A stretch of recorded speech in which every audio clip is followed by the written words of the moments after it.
Hello and welcome to Squid Pro Quo, a Squid Game podcast where there are only 3 rules. 1, a player is not allowed to stop podcasting. 2, a player who refuses to podcast will be eliminated. And 3, the podcast will be terminated if the majority agrees. I'm Sean. And I'm Mike, and it's the recap episode. I just spent a solid 2 minutes before reading that intro, laughing for no discernible reason. Yeah, Sean's off his rocker, you guys. He has squid brain, you know what I mean? So if I just sound a little weird, I just want everybody to know it's because just for no good reason, just straight 2 minutes of laughing. And so if Sean, basically this episode's gonna suck, is what Sean's saying. But yeah, we're still prepared to go through with it. It's like the scene in The Joker when they're on the bus. Oh my god.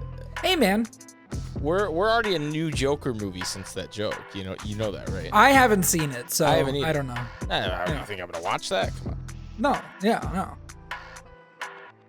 Anyway, you know what we did watch? Squid Game.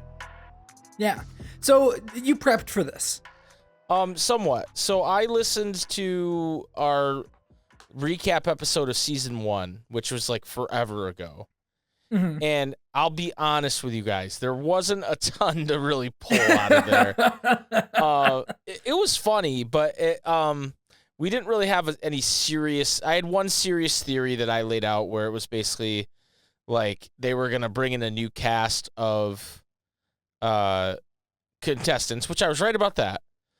But my thought was that Gihan was gonna be like snuck in as a guard and then reveal himself. And the one thing I did get right is that he was gonna yell, "I played these games before," which that's crazy. That's a meme, and I for some reason that just out of a comment, he's gonna like take his mask off and be like, "I played these games before," and I was like, "What the fuck?" But I got everything else wrong about it. You mean our like 20 minutes of Avengers Endgame theory? Yeah, it wasn't. It didn't go anywhere. No, there wasn't anything there. But we did have the theory we talked about that Ilnam was Gihan's father. Which people still... I forgot that. Yeah. Okay. There's a different theory now that he is... Yeah, I did see that. He is the front man's father. Because the front man mentions that he doesn't like to drink milk because it makes his tummy hurt, and that's what Ilnam mentioned about his kid, right? So yeah, there is some... there's only one lactose intolerant person in the world. Like... If that's like what actually is going on, it's a pretty silly way to like foreshadow it, but whatever. This show's a bit silly sometimes. Mm-hmm. But yeah, so basically there's not really a lot to glean from that because we're idiots. But what we did get a lot of, Sean, are emails from listeners. And I did want to preface before we get into all of that. It's been about a month since we recorded. Yep. I think actually it's been longer, maybe exactly a month, maybe a little bit longer. Mm-hmm. So we had plenty of time where I was like, maybe I'll watch the second season again. Maybe I'll go back to the first season. Maybe I'll listen to that, episode to, with our theorizing, just kind of do some prep, for this episode in the month that I would have to do that. Mm-hmm. Would you like to know how much prep I did for this? I'm guessing it was 0. Yeah, I didn't do shit. I haven't thought about Squid Game in a month. Okay. Yeah. Now that you're thinking about it, though, how do you feel about it? I think I feel pretty much exactly the same as I did when we left off, where I'm just like, man, I did not like the finale. I feel like that's where I've settled. Is for me, that was a miss. I'm still excited for season 3 though, which I mean, I guess we're getting closer and closer to every day. Yeah, I mean, I think we did plenty of bashing of the season finale, quote unquote, in the last. Yeah, I'm not episode. interested in like rehashing all of that. Yeah, like, and I think I was surprised to find out that most people agreed with us. I was expecting more pushback. More pushback and more like, wow, you guys really hate Squid Game, huh? And most people tend to agree with us. Which is crazy because with our friends, whenever I say a single possibly negative thing about anything, I fucking must wish that it had never been created. So to see so many people not go straight to that with this has been refreshing. Well, that's what happens when you have a good take. Oh, okay. This is actually you just having a good take. This is just me having a good take? Okay, Yeah. But at the same time, we're very excited for season 3, quote unquote. I'm incredibly excited. I'm for season 2.5. I'm, even if I didn't love the way that they've split this one season into 2, still a hell of a lot of fun to watch the show. It's just like a really and I said, I've settled on I don't like the season finale, but even when I say that, like, it's a very well-made episode of television. Right.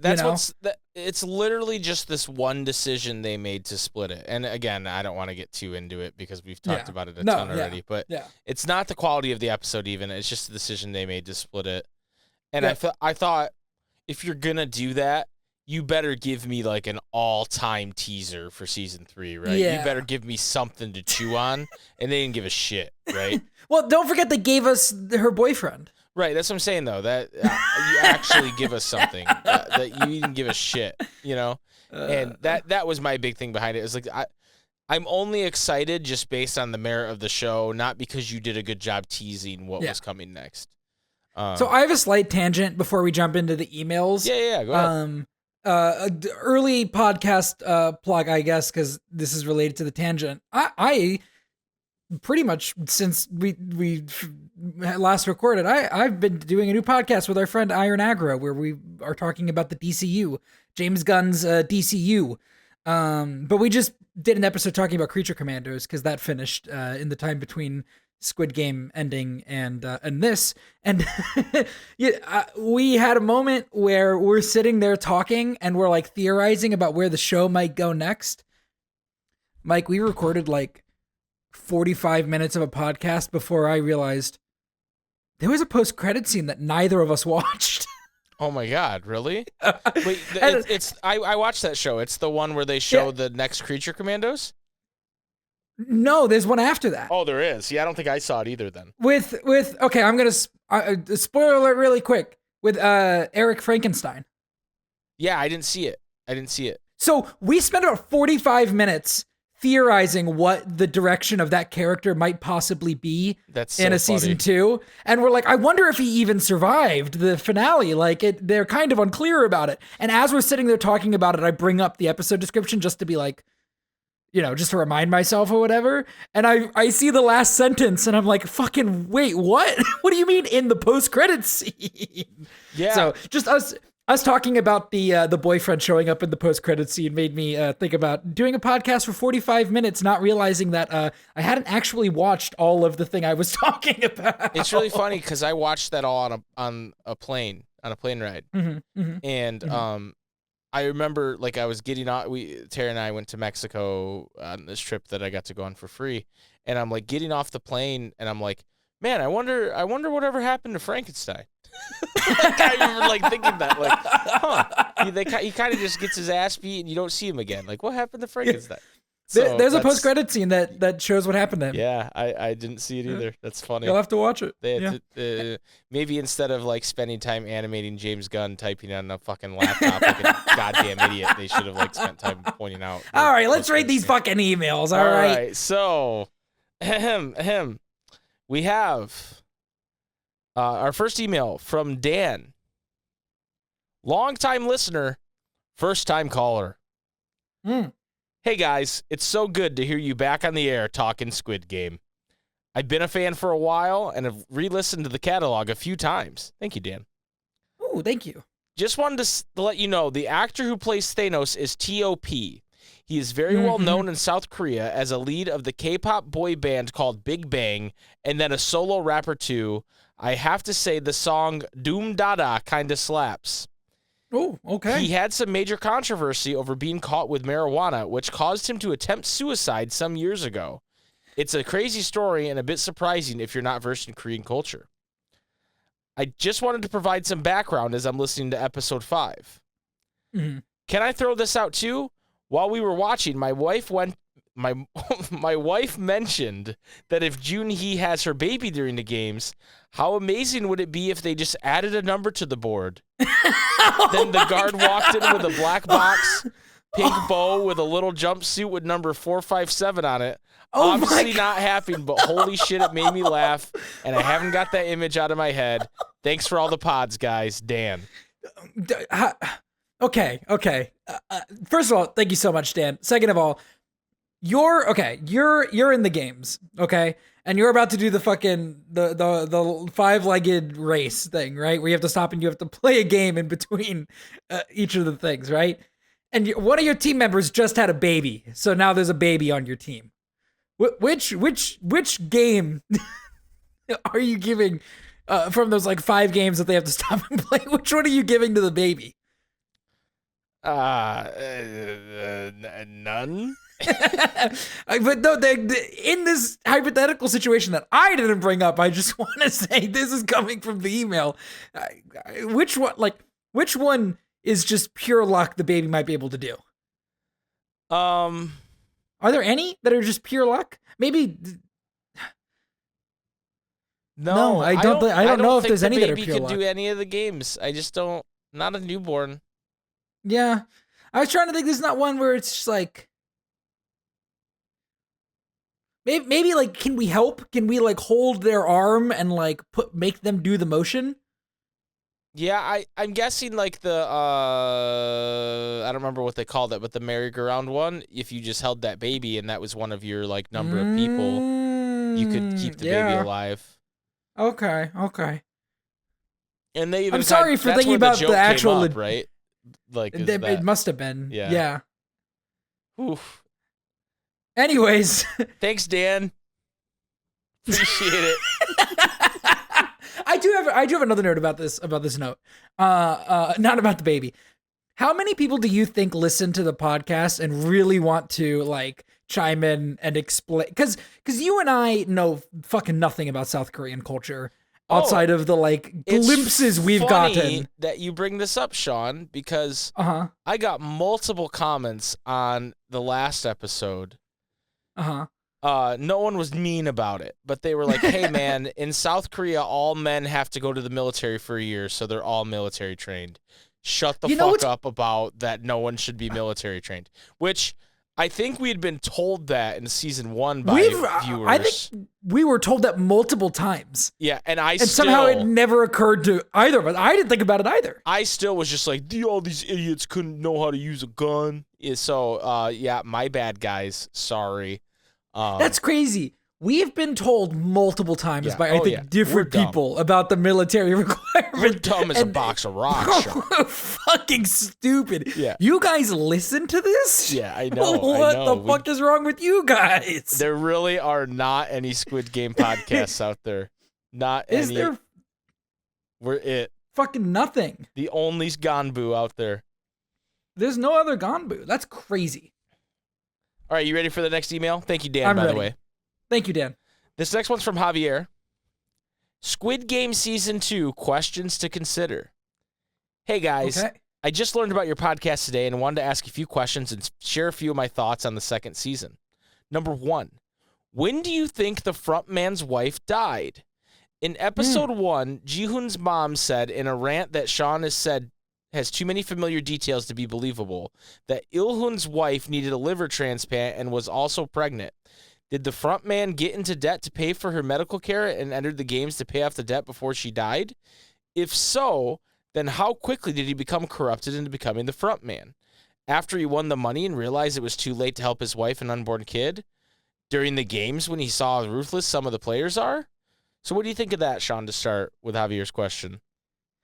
Well, first of all, I assume I said something stupid, but I don't remember what the too many familiar details. No, we said that it was clear that it was very expositional.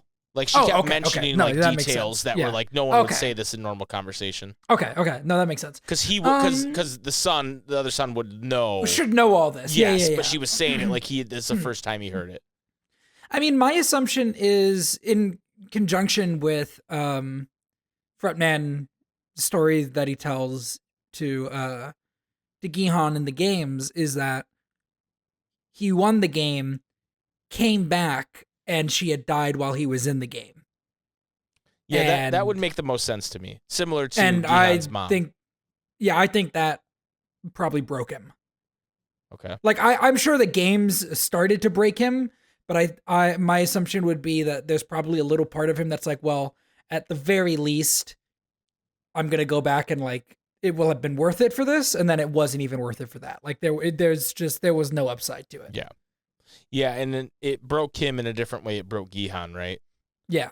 Where Gihan was like, which I mean, yeah, you know, you could say that's like also part of what is maybe so he finds so interesting about Gihan is he's like, hey, we went through very similar circumstances and it broke me in a way that you're not being broken, and so I want to break you, you know, to prove something.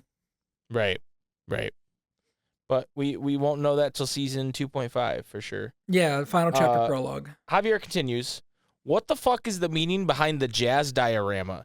To showcase the refined taste of the extremely wealthy? Super cringe. Yeah, I don't know why he's like, he seems very like, yeah, weirdly jazzy, high class jazzy. Like his whole like viewing room is very like, it's very like golden and very like, I'm not quite sure. So I have a question for you. Uh-huh. Because I guess I think I've been working under an assumption. Do you think any of that is his decision, or was that the old man's decision to dress it like that? I've always assumed he's been hanging out in a room that was like designed and meant for what was his name? Ilnam? Ilnam. That's kind of always the assumption I've been working on, is that like he's almost sitting in somebody else's shoes, in somebody else's like space. I tend to agree with that, except for the fact that like when he sits down, he like activates all the shit in there, right? If it was like not his stuff, I feel like he wouldn't like, all right, time to turn on my jazz diorama while I watch these people die, right? Probably, yeah. I guess, I don't know. I guess for some reason, and I don't know if this makes any sense, but I was just thinking under the assumption of like he's filling a role, and these are the things that like he's playing a part. And these are the things that are done. I think there's some even though I made fun of the milk thing earlier, I do think there's some credence to Ilnam was his father. Okay. And he didn't know till he got to the games kind of thing. And so now he like, to honor his father, he treats the room the same way. And what about what Doc G Man says about his story? Well, actually, he says in his story that he's a guard. One of the people takes off the mask, and it's or not the mask. He's told to kill one of the players, and the player's his dad, right? Yeah. So I wonder if that's maybe like, obviously not like 1-to-1, but if that is supposed to be foreshadowing something like what you're talking about. Yeah, definitely. Javier has two more questions for us here. Would it made any difference for the police in investigating the island if Ji-hun said that his brother was the ringleader? My guess, I don't think so. Providing that detail to the cops would have backfired. The cops might have suspected that Ji-hun knew about the games and said nothing to protect his brother, and telling the cops wouldn't have stopped the current games anyway. That's true. Yeah, I think I asked that question like, why, I didn't ask the question, but I said he doesn't tell him that he didn't tell anybody that it's his brother that shot him. I don't. I think it would have only made it worse. Yeah. And then finally, we have a little bit of a game here. Evaluate the following parent-child relationship on a toxicity scale of 0 to 10. 0 is not toxic, and 10 is irredeemably toxic. So I'm going to feed these to you, and you're going to rate them, okay? Okay. 10's toxic, 0's not toxic. Okay. Gihan and his mom. It's been a while since I've seen season 1, but maybe like a 6 or 7, maybe a 6. I don't think it's that toxic. Okay. I mean, it's toxic, but I don't think that it's like the worst. Gihan and his daughter. Again, I think that's a kind of like that's a very real level of toxicity. I don't know, in terms of like just dysfunctional families. I'd say again a 6 or somewhere around there. Okay. Ilhan and his stepmom, which we don't see them interact ever, but I'm gonna say a 10 just because like why is she bringing out? Wait, sorry, who did we say? Ilhan, the front man. Oh, okay. Do we see them interact at all? No. Okay, I'm still gonna say 10 because like imagine being in any way, shape or form related in some way to Frontman. Like that's the most toxic. He disappeared on you. He like, and he disappeared on you to go run a death game. Yeah, right. No, I'd say that's a 10. And then what about Sexy Cop and his mom? So the same mom, but her actual kid. I'm gonna say like an 8 because she uses way too many details about all these terrible tragedies that have happened to the point where it's kind of like, okay, mom, have some tact. Like it almost sounds, it's almost like you're rubbing it in, like you're trying to hurt me by bringing up all these painful memories in such a specific way. You get what I'm saying? I follow. Like, yeah, I follow. Players 007 and 149 in this season, meaning the son and mother. Oh right. Maybe like a. I'd say maybe like a 7 again or an 8. Yeah, like I think they're not knowingly toxic, but like clearly he's got some issues, and then she kind of just continually tries to apologize for him, right? Yeah. We got 2 more here. Handsome man and his dad, if you believe the story that he murdered his own dad. Oh, 10. Okay. 10. 11. Not technically related, but Mr. Kim and Woo Seok.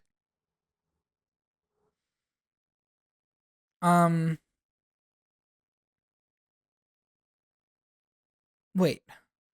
Oh. Mr. Kim. Is Woo Seok is the guy, the one that lives? Yeah. The funny guy. Okay. He is funny. Yeah.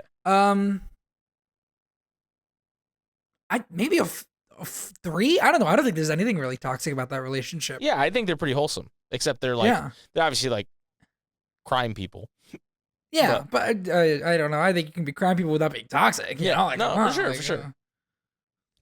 All right, thank you, Javier, for that email. Very thought-provoking stuff here. Before we, I feel like my answers weren't very entertaining. I apologize. Yeah, you kind of sucked the life I think out of that segment. I kind of energy vampired the shit out of that. Colin Robinson does.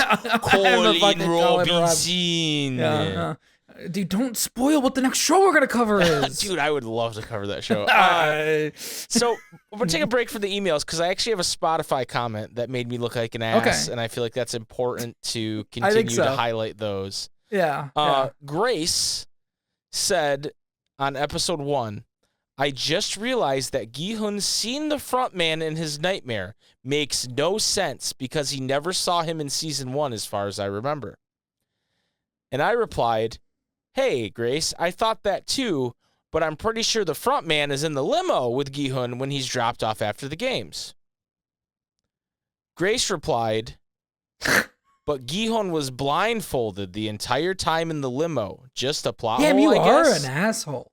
And I said, oh, you're right. Unless we're forgetting some other scene, that is a plot hole.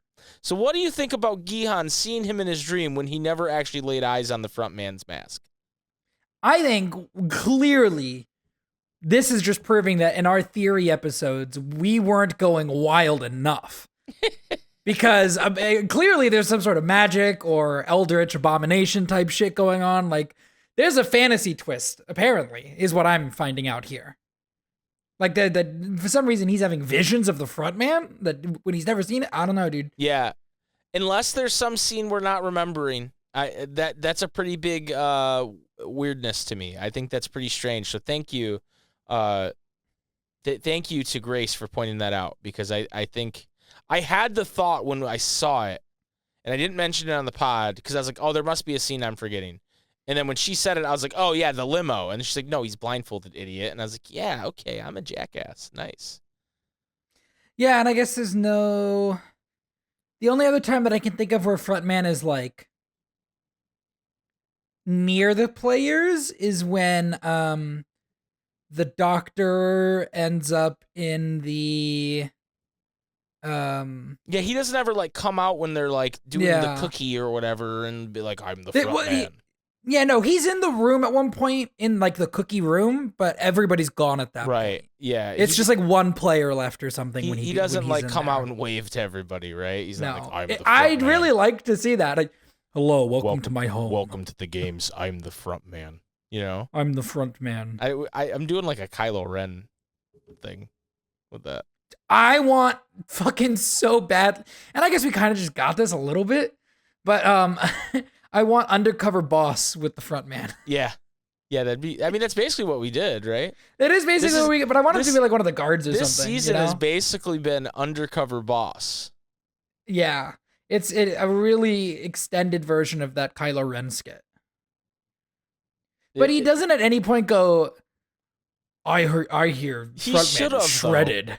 He should have. He should have. I heard the front man's a really fair and normal boss. I heard he's a really nice guy. I hear he's ripped. Yeah, I heard he provides everybody with quality PTO. The insurance benefits are really good. Yeah, I hear the benefits package is just insane.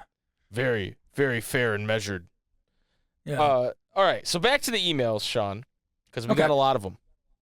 And this one is from Kim and Landon, our good friends, Kim and Landon.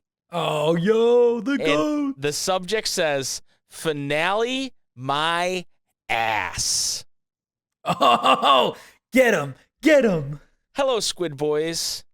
Yeah, we were disappointed that this was the supposed finale for Season 2. When we finished Episode 7, we were sure they had split the season and more episodes were coming. Also disappointed that they only introduced 2 new games, which screws up the Roblox games based on it. True. Mr. Beast won't be happy since he has to wait till Season 3 to make Part 2 of his IRL Squid Game. Squid Game The Challenge will probably only be one more season, but Netflix gets their cut. Landon realized something on rewatch during the second game. When the front man threw the spinning top behind him and bent over to pick it up, he was smiling.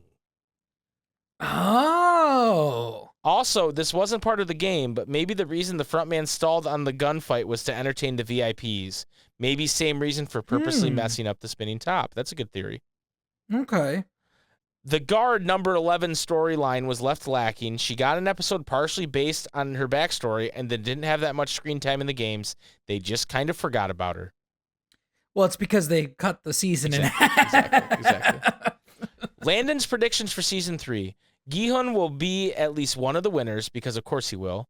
Junho's story will have a time jump with him still looking for the island with the boat crew. The game's taking place in the present, and Junho's time jump will alternate. When Junho finds the front man, he still can't bring himself to shoot his brother. The scene cuts to how the games end. Gi-hun kills the front man. It cuts back to the future, and Junho's found the front man takes his mask off, and it's Gi-hun. Oh, shit. Also, Gi-hun will probably learn about Junho being his original front man's brother and hate him for not telling him. I dig it. Landon has ideas about the game they tease with the dolls. 2 teams playing against each other in a way where the players are like the dolls' playing pegs. Maybe because of the red and green light you see on the tracks, it could be where the dolls are like 2 kids playing a game involving a train set or something. As for splitting, I'm just thinking of it's a chess game where they're the pawns. Yeah, that I feel like that's the right idea. As for splitting Season 2, it's probably just Netflix keeping subscribers. They are like the guards and we are the O's saying, we'll just pay the subscription fee for one more season. Enjoyed the recap, enjoyed the first half of Season 2, and enjoyed your trashing of the delivery while still appreciating the content. Looking forward to Season 2, Part 2, Kim and Landon. Dude, me too. I do have to say, though, about the challenge, I feel like that's going to outlive us all. You think the challenge is going to go more than one more season? Yeah, I think it'll. I don't know. I think it'll be at least 3 seasons. Okay. I hope so. I think. Well, I guess it'll be hard to see unless we see what Season 2's buzz is like. But I think if it's anywhere near the buzz the first season had, I don't like. That's true. Yeah. The first season was pretty popular, but you could like argue people that, hated on the idea of it, but like they still fucking watched it. Yeah, you could argue You know? though, that has lots more to do with like the Squid Game concept as opposed to like that specific show. And if that falls out of vogue, does because Squid Game's still a pretty popular deal. If that falls out of vogue, does that do that as well, right? I think you just have to be consistent about getting them out. I don't know. And Netflix makes some trashy like fucking reality like Love is like Blind. Too Hot to Handle. And yeah. Oh yeah. I don't know if I want to say that Love is Blind is trashy because I know a lot of people really like that show. Sorry. But I will say I will say that Too Hot to Handle is trashy.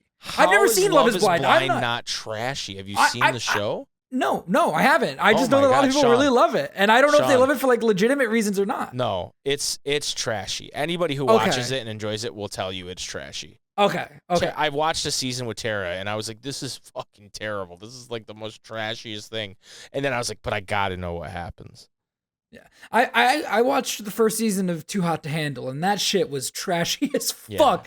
And if they're willing, they've made 6 seasons of that show. If they're willing to make 6 seasons of that fucking show, I think that they'll make some Squid Game. Here's to Squid Game the challenge for the rest of our lives. Yeah. I think it's more likely we see that for the rest of our lives than anything else. Next email is from Jake B. And Jake says, appreciate the show. Hey, Squid Boys. Just wanted to reach out and say I really enjoy your guys' podcast and banter about the episodes. I found you after finishing season 2, part 1, and didn't have anyone around me who had watched the season yet. So I was looking for a podcast with some discussion and banter around it. I ended up finding your podcast, and you guys were on episode 3 of the season when I started. I was instantly hooked. After finishing those episodes and a few more you released, I decided to go back and listen to the first season of the podcast in between episodes. It was a great way to refresh on season 1 without having to watch. With 3 kids 6 and under, audio is easier to consume than video at times. It's too bad I didn't find you earlier. It would have been fun to follow episode by episode with you. I look forward to potentially being able to do that over the summer when season 2.5 drops, as well as your episode you're doing in a few weeks. In the meantime, I have the challenge episodes downloaded and may go watch the reality show to learn about this Lorenzo guy. Maybe I'll hop into Discord as well before the next episodes drop. Sorry for the long email, guys, but want to let you know how much I appreciate and enjoy the show. Have a good one, Jake B. Jake, no such thing as too long an email, man. Thank you. No, of course. I'm glad you're enjoying the show. Yeah, feel free to drop in the Discord, come hang out with us, man. We love it. We appreciate it. We absolutely love it. I've got one more commercial break if we want to take it really quickly before we continue with these emails. Yeah, go ahead. I just feel like we haven't brought it up yet this episode, and it should be brought up. I can't fucking believe that Jip spoiled the finale for us. Yeah, that's true. That shit is so fucking insane. He was like, open the spoiler on episode 6? Sean, you were so right about the boatman? Oh, wait, was that supposed to be episode 7? My bad. Good thing regular Pat is here to absolve me from all my sins. Thank you, regular Pat. Dude, I can't believe it. Jip, I can't believe you're on the podcast. It's so awful to see you. Sean, this is not a visual medium.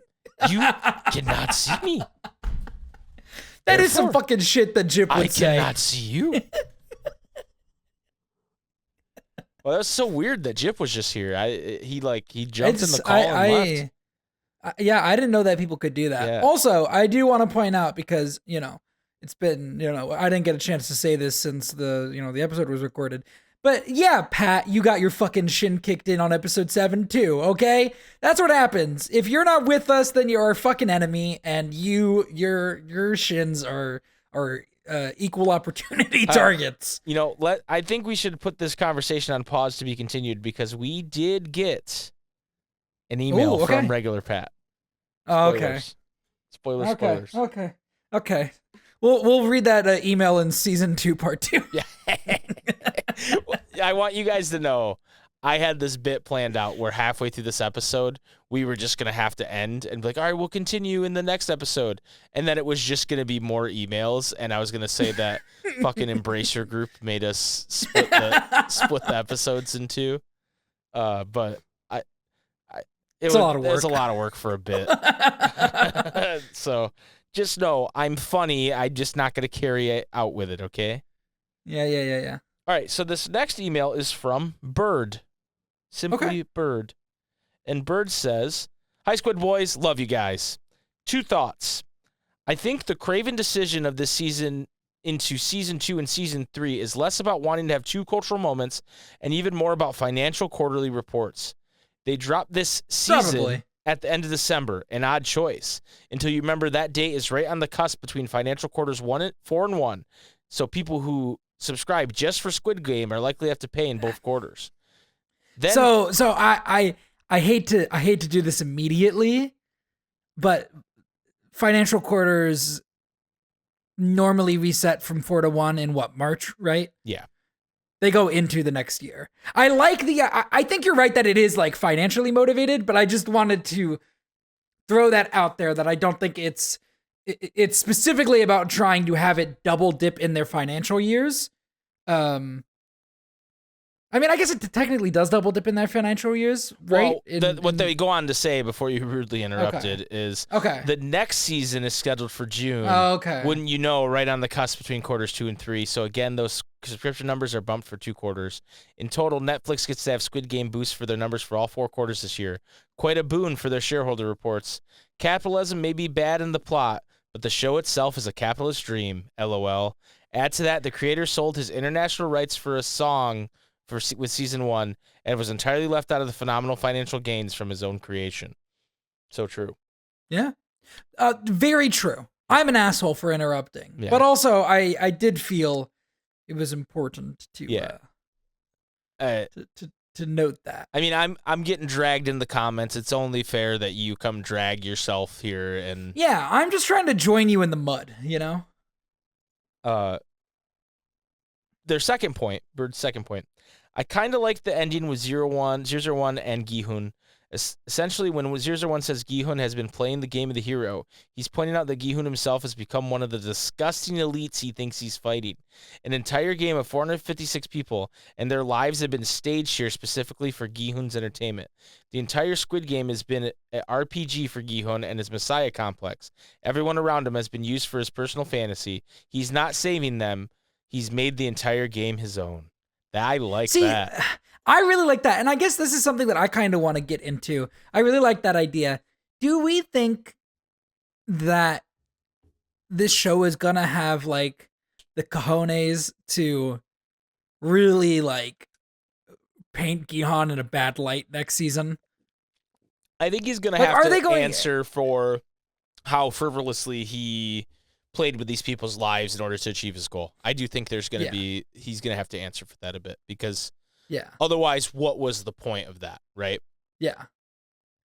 So no, it's just always so hard to be like, are they going to, for a character that people love so much, are they going to, because that could be, people don't like it when you say that a character that they love might not always make the right choice. Yeah, but like they tend to get kind of touchy about that. This season in particular has a kind of revisionist history of Gi-hun.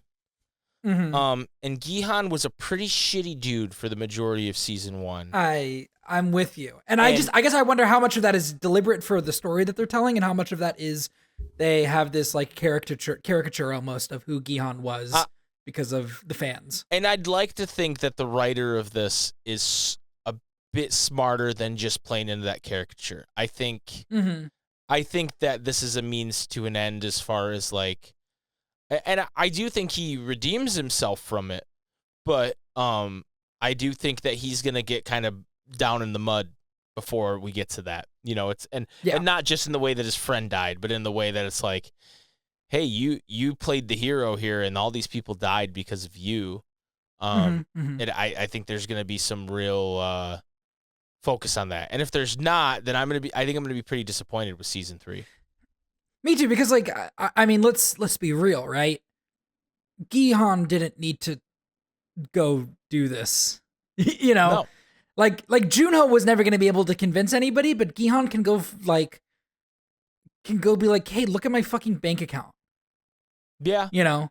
Like where'd all this money come from? You know, like immediately, as soon as all he has to say is where did all this money come from, and that is worth more than anything Junho could ever say to his officers or to his higher ups. You know, not to say that would be guaranteed to be successful, but it would arguably, I think, be a a better path to go down than I'm going to go Batman this shit, you know? Right. Yeah, agreed. Bird finishes the email with, anyways, thanks for the awesome coverage, Bird. Thank you, Bird. Thank you. Appreciate the thought-provoking. Yeah. The thought-provoking. Feel free to kick me in the shins for my assholery. We have another email from Dan. Okay. Who was re-listening to episode 1 of the whole podcast. Ooh. And kind of cringe. Yeah, it was a bit cringe, but Dan says a lot of rumors are flying around about the next game being some kind of King of the Mountain game. If that happens, you have to flash back to your first episode when Mike says he would ask where the aggro crag is if it was there. If that happens, I'll be convinced the creators listen to the pod, and I'll be sure the ending will be that all this happens in Lorenzo's head. Dan. God, I would fucking love it if we found out that that this was all just happening in Lorenzo's head. I mean, like, look, apparently we found out we're the only fucking Squid Game podcast. So I feel like somebody's got to have listened to this, right? Yeah, I think we're at least what was her name from the challenge? Haley? Yeah. The redheaded girl, she's got to listen. Please, Haley, please tell me you're listening. Please tell me you're listening, Haley. I feel like somebody must have listened and immediately turned it off because, like, you know. Yeah. Duh, but like, apparently there's fucking no other ones. Yeah. Apparently we're the only Squid Game podcast. Well, you asked me this question when I was showing you some of the numbers, which have been like unbelievable, and I said, you know, you were like, is there really no other Squid Game podcast? I go, do you think there are any that have lasted from season 1, waited all that time, and still did season 2? Probably not. I don't think so, and I think that season 2 clearly wasn't as much of a moment as season 1 was either. Yeah. So, hey, you know, we're having a moment, you know. No, we're having a moment, but I think, you know, the Ganbu. We're having a Ganbu moment. And dude, if I'm gonna be fucking honest with you, I'm glad that season 2 wasn't as much of a moment as season 1. Like, doing this podcast would have been impossible. We would have been spoiled instantly. Yeah. On what happened, you know? Like, there's a part of me that's like, I'm glad it was a little more low key, because outside of apparently one of our fucking friends, none of that shit got spoiled for me. So, and it wasn't even like fucking close, you know? Like, I didn't have any close calls with being spoiled on the season. I feel like now I'm seeing a lot of rollout of like more marketing and media than there was before. Like I said, I watched a video with TOP where he explained like some of his reasoning for like playing Thanos a certain way, and that stuff's like recently coming out. So I think they maybe waited a little bit on the marketing because they didn't. I don't know, because when they release it all at once like that, they don't want it spoiled, I feel like. Well, and I don't even mean necessarily the marketing department, but even just people fucking, you know, posting their favorite screenshots. I mean, I've been watching Severance season 2, and that, like, the entire fucking episodes are posted online in screenshots the night it airs, you know? Like, I feel like I didn't have that problem this season. Yeah, I agree. All right, next email is from Sweet Tea. And Sweet Tea has the email titled Future Squid Game Games. Hi, Squid Boys. First time, long time. I really appreciate what y'all bring to the Squid experience. Ooh, I like that. Yeah, the Squid experience. A random thought popped into my head about what games/events might be included in Squid Game held from a few decades from now. The year is 2050. Squid Game is still going strong in its 80-something year. A whole new batch of players wake up in the dorm for the first time, completely confused as to what's going on. They eventually are brought up the pink stairs and through the doors for the first game. 456 cell phones are scattered across the dirt floor. A woman's voice plays over the speaker. Welcome to the first game. Choose any phone in front of you and turn it on to play the first game. The players cautiously walk up to the relic iPhones and turn them on. Fear sweeps across their faces as they realize the first game is Candy Crush. Oh, dude, I 20 thought it was gonna be Flappy Bird. I thought it was going to be Snake. That's how old I am. 25 players are immediately eliminated for throwing their phones on the ground in disgust. The 100 players with the lowest scores after 10 minutes are eliminated. The following day, the players head back outside and are greeted by the sights of the giant playground from Season 1, again with ancient cell phones strewn about. The game host lady explains the next game will be Pokemon Go. Players scramble to turn the phones on and point them at every obstacle in the room. Player 288 finds a Snorlax and gets absolutely smoked in the back of the head by a pink guard in a triangle mask. By the end of the game, 157 players are eliminated. That's kind of far as I got. What other games do you think would be played to finish out the Squid Game? How would players fare in those events, and what would the final game be? Thanks again for bringing the content. I can't wait to listen along when Season 3 comes out. Sweet tea. Sean, do you have any futuristic Squid Games for us? So I don't. Okay. Do you? I think if I was going into the Squid Games, my worst nightmare game Yeah. would be Monopoly. Ooh, that's a good one. I fucking hate Monopoly. Yeah. It sucks. It's not fun. See, okay, so on that note of just like kind of shifting the question from like the futuristic angle to just what kind of game would suck and we'd like to see.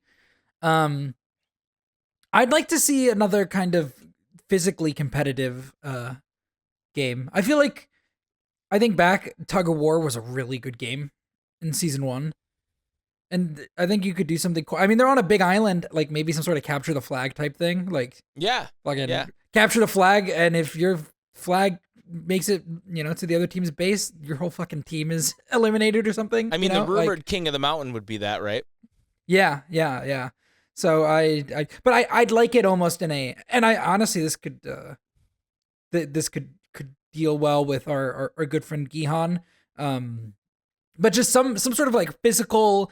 Because I was almost thinking of like Manhunt and like shit like that, just setting them loose in some really big open area and having them play some sort of physical game. I think would be very interesting. Sean, it's me. Oh, yeah. Jip214. Hey, Jip. And what's going on, dude? I think that for the futuristic Squid Games, they should play Overwatch 2. Hey, Jip. Yes, Sean. Get the fuck out of here. Embracer. I need security. I need security in here right now. You can't silence me, bitch. They took him away. Right. I need to make this fucking crystal clear to anybody listening. This podcast is an Overwatch-free zone. Okay? If any motherfucker wants to come in here and try to talk about fucking look at my Mercy, look at my Tracer. Get the fuck out. Get the fuck out. You know the fucking meme webcomic where it's like a woman in her cubicle and it's like the HR thing? And it's like the good-looking guy and he says something and she swoons, and then it's the nerdy-looking guy and he says something and she's like, HR! Fucking the nice-looking guy's like, Marvel Rivals. And exactly. The nerdy guy's like, Overwatch 2, and she's like, HR! Like, if you guys want to come on the podcast and be like, yo, dude, when is Cyclops getting added to Marvel Rivals? I'm fucking with you, all right? Let's talk about that all day. But if you ever say the fucking words Overwatch, you're out of here. You're gone, and you're never coming back. Yep. No, it makes sense. Jip flew too close to the sun there. He did. All right, we're on our final email, Sean. And I've been waiting for one that and you this teased one earlier, is so from it must our be. good friend, Regular Patrick. Did you know that motherfucker wears a hat? I can neither confirm nor deny the hat wearing. Dear Squidman, hi Squidman. Mike and player 141 dash. Hey, that's fucked up. That's fucked up. That's fucked up.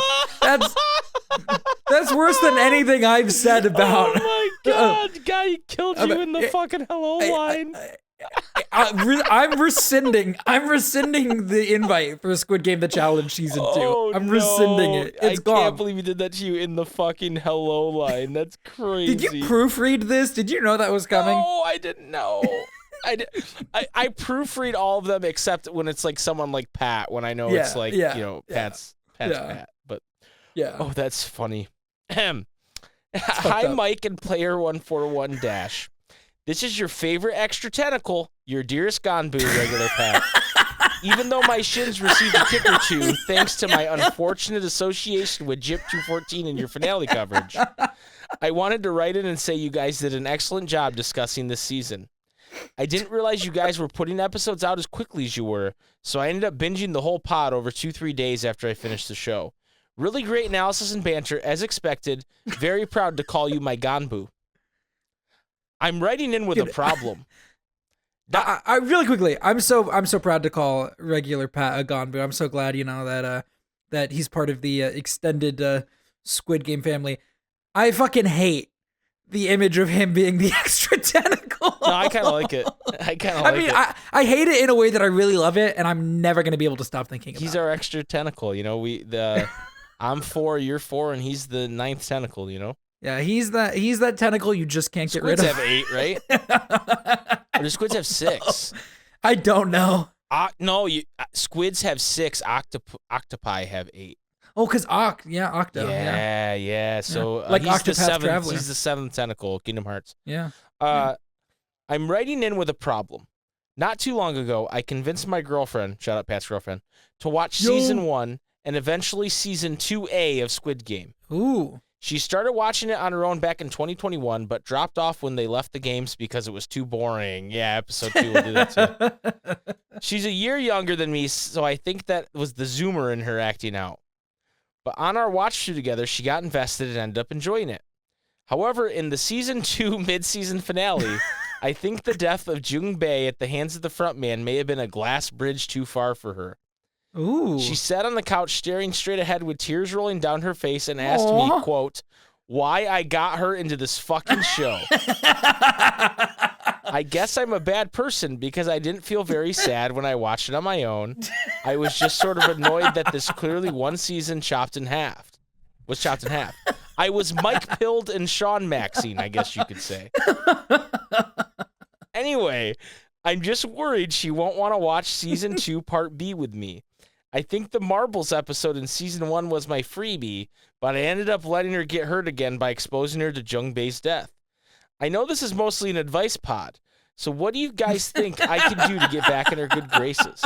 I was thinking if the 3 of us pool our resources together, we could maybe make a solid run at the crypto game. Maybe Dalmatian? Thanks so much in advance for your help, and keep up the great work, Pat. Thank you, Pat. Sean, do you have any advice for Pat, what he should tell his girlfriend here?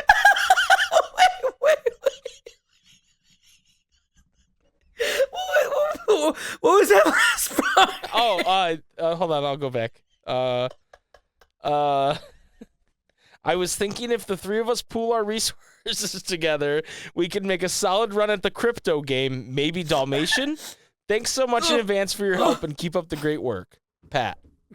I was thinking up like a real answer until you hit me with that. Well, that's what MG coin, the Dalmatian. That was the name of his crypto. Yeah. So my thought was lull her back into that false sense of security by watching the reality game. Oh yeah, that's true. You didn't mention if she watched the challenge, Pat. So yeah. So if she hasn't watched the challenge, I think that can like kind of bring the stakes down a little bit and be a sillier watch and like kind of, be a breather. And then you can trick her into the emotional damage of season 3 because that's what you would be doing. I think we'd all be going into season 3 knowing that it's probably going to be emotionally challenging. Yeah. My thought. Yeah, I like your idea, Sean. My thought is start watching some of the like supplemental like marketing stuff. Like I watched the 2 main actors on a Hot Ones Versus, and that was a lot of fun. Like I said earlier, I watched that TOP like behind the scenes where he talks about Thanos. And I think if you just like get her to watch the fluffy stuff, she'll kind of forget of the hurt. Maybe if there's any interviews with Jung Bae's actor, steer clear of those. Don't bring those up. But they've been doing quite a bit of stuff, and it's been very informative and entertaining. and I think that maybe will bring her back into the games, so to speak. Maybe sit outside with her outside of a Quickie Mart, a convenience store, Yeah. and eat raw ramen with her and share a beer, similar Yeah, to that the might way do Il Nam something. did with Gi-hun in season 1 to get him to return Yeah. in season 1. I don't know if we needed to explain the reference. I think people got it. But yeah. You know, Sean, I've often found that when you're on a podcast, which is strictly an audio medium, you a lot of times have to really explain and paint the picture for people so they know like what's happening. And so I think explaining jokes makes them a lot funnier. I was gonna ask, did we get bought by fucking NPR? Why is every sentence like getting stretched out to the max? So, you know, Sean, when you're talking about a podcast as dense and as fulfilling as Squid Pro Quo, you really need to consider the amount of time your listener spends with their AirPods in that isn't listening to your podcast. And so you really need to, in order to get the ad placements and the listenership and the constant need for more to feed the machine, you have to really stretch out your pod and really make it in a way where they forget they have their headphones in and they're just listening to you drone on and on. So, Pat, if you want to DM me about that crypto thing, yeah, just DM us about the crypto thing, and we'll get on. Yeah, hit us up on the crypto, man. I'm always, you know, the Pat or regular coin. Regular coin, I like. Regular coin's good. Hat coin. I mean, Ganbu coin. Gone coin. See, I don't want the coin in it for Ganbu. I think we need like just Ganbu. Just Ganbu. Oh, okay. Yeah. Also, by the way, just in case anybody was wondering, you can actually purchase the Ganbu status. Just send a check Shut the to. Fuck up. That's crazy. All right, Sean, that's it for the emails. Thank you to everybody who wrote us an email. It really carried this episode.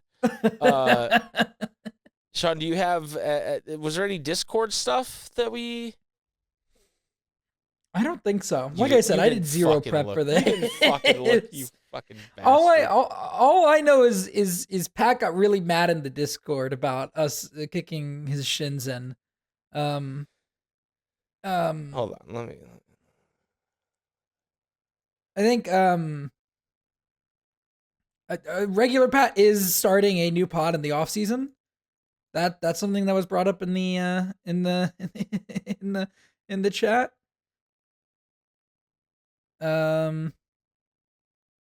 Apparently we don't talk about our email enough, according to Pat. Although we just read like fucking 8 of them, Yeah. so Yeah. I don't know what that's about. I mean, we can talk a little bit about, I mean, we already talked about it, but I guess we could talk more about people we're bringing up a lot. The whole, like, there's a theory going around that the triangle guard who shot the dad with the sick kid was 11, you know. It's not a theory. We could talk more about that if you want. No, because then I said that and I was like, it's not, the theory isn't that it was that guard. The theory is that she's going to save his life. Why the fuck else would she not shoot? Like, that's still not a good theory. Yeah, no, I'm with you. Still not a good theory. Didn't someone ask us to watch a different show? I'm trying to find. I think it won't. I feel like we get that a lot. It's true. I mean, I think Diana at one point might have even said it somewhere else, just saying, you know, there's other K-dramas that are Everybody was good. a big fan of the way I got to Stephen Hawking's name. Yeah, that was crazy. That was fucking crazy. I'm glad Cheery liked the thing me saying that I'm a prophet. And Cheery also called me the Lisan al AFK, which I really like. That's a Dune reference, you know? Yeah. The only doing I believe is doing unto others as I want done to me. You know what I mean? That's the only doing Yeah, I. yeah. Yeah. Anyway, also shout out to I think it's Fabio who said, "When should we have all comments, emails submitted for the last episode?" And then you told him, and then we did it even later than that, and he still didn't fucking get an email yeah. in. Nice job, Fabio. Here's the thing. First of all, he's a Giacchine bro. That's true. Okay. And B, Shout out to he GQ praises Bros. Kier, as all should, so Yeah, I don't know can't what the kick his fuck that shins. means. Anyway, Sean, where can people find you? Hey guys, in the meantime before Squid Game season 2.5. I'm unfortunately still on Twitter. I don't like post on it, so I don't know if you should follow me there, but I'm there and I'm scrolling and I'm looking at the collapse of society in slow motion. In terms of like listening to me, I'm here. Mike and I are gearing up for season 3 of is it season 3? 4. Season 4 of What Is This, a crossover episode, our BoJack Horseman podcast, which I'm actually incredibly excited to start on. Yeah, you I guys also should listen. If you like this podcast, you should listen to that. you really should, because I think that very similar vibe, it's even though similar. it's a different show. And I think that, like, it's a fun watch along experience. And it's a very similar vibe, like you said, very funny, but also we have our moments of like, let's get deep with it, and I do some other stuff, but it's not as important. What about the Creature Commandos thing you were talking about? Yeah. So I do 2 podcasts with our friend Iron Aggro. One of them is a more regular thing where we talk about the Cosmere, a series of fantasy novels. That's called Speak the Words. You guys should go listen to that. And we are doing a monthly DCU podcast called Look Up, where we're talking about James Gunn's new DCU stuff. So I think the episode coming up next is we're going to do a retrospective episode on the Batman before we cover Penguin, because But wait, that's not in the James Gunn DCU. It's not, but he's producing part 2. But so it's not, yeah, if that ever comes out, fucking 2029, Yeah, I mean, like what the fuck? we gotta kill some time until Superman, okay? So fucking, we got a whole plan. No, don't go listen to that podcast. Oh, okay. Fucking, you don't know if it's bad. It might be good. What a fucking asshole thing to say. I'm just. Anyway, season 4 of What Is This, a crossover episode has been fucking canceled. I'm just kidding, everybody. Please go listen to Sean's podcast. They're good, even if they're talking about I don't like Batman rambling and it's on. not part of the DCU. Fucking, we gotta kill some time until fucking Superman comes out, okay? Yeah. You're right. You can find me on Twitter at SpikeGhetti Bros, twitch.tv/Super Spaghetti Bros. There might be a spin-off version of the Ansem Report podcast that you know and love, having new episodes soon. So be on the lookout for that. And thank you to everybody who's watched this show. We've had an amazing run for this season, and just a ton of people listening. And Sean, I hate to tell you this. Don't say it. Because I know how much you don't like women. Oh, wait, But wait, what? But this podcast has a 54.3% female listenership. Dude, I love it. I love that. I love that for us. I do want to say, like, because I guess it did just hit me while you were saying all that I guess this is us signing off for a little while on this podcast. If you don't go and that listen makes me to really BoJack, sad. Yeah, it is sad. Yeah, we are kind of plugging something else that we do by saying come listen to BoJack, but in reality, it is like we really love having these kinds of conversations and having these kinds of conversations with you guys when you comment in the Discord or you send in emails or whatever. So like, please do come hang out with us on BoJack, because I really do think that, while it isn't Squid Game. I mean, I'd say it's better than Squid Game if I'm being totally honest. I don't know if the podcast is better than Squid Pro Quo, but I'd say the show is, and I think that we have better conversations in terms of like how deep it can get and stuff. So I don't know. What is a crossover episode is something that's super like special for me. So I really would love more people to come like share that with us, because part of what we love so much about Squid Pro Quo is that we get to share Squid Game with you guys. Definitely. And yeah, it's just been cool to see like the amount of people that have been listening at such a rapid rate, and it's definitely the kind of thing that like comes and goes, right? Because it's like there's a season, there's not a season, but this has definitely been way more successful than the first season or the challenge, by a lot, actually. By a lot. by a lot. Like if I could show you guys like the graph that shows like, oh, this is like when this show started, and like there's a big spike during the challenge, and then there's a spike that's like 3 times the size during this season over the challenge. So it's just insane. So thank you guys for checking us out. We might be the only game in town, but you don't have to listen to us, you know what I mean? So the fact that you guys stick around and listen is super huge and super cool, and I appreciate it.